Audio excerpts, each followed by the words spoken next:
marami kasing pag-aaral, no, na ang pagkakaroon ng comprehensive sexuality education, nakakapagpababa siya ng number of teenage pregnancies. Unang-una, kasi nga aware ang kabataan na kapag siya pala ay nakipagtalik, ay pwede siyang mabuntis ng maaga. And hindi lang yun, hindi lang po dinidelay ang pregnancy, pero dinidelay ang sexual initiation. Nagkakaroon din, isa sa mga topics ng comprehensive sexuality education ay ang abstinence.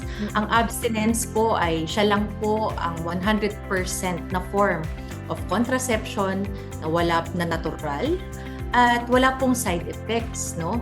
At tinuturo po ng abstinence ay hindi lang po yung pagpipigil. Minsan po mahirap pag sinabi na pinipigilan, no? Pero may benefit po kasi ang pagde-delay ng sexual initiation. Tulad niyan, na-inform po ang ating mga kabataan na kapag dinelay po nila ang kanilang sexual initiation, of course, hindi sila mabubuntis agad kasi wala pong mangyayari, di ba? And secondly is, kapag hindi po sila nabuntis agad, ay marami po silang chances na ma-achieve po yung mga dreams and aspirations nila sa buhay kasi nakafocus lang po sila sa kanilang sarili. Kapag nagkaroon na sila ng pamilya, ay iba na po ang priorities nila.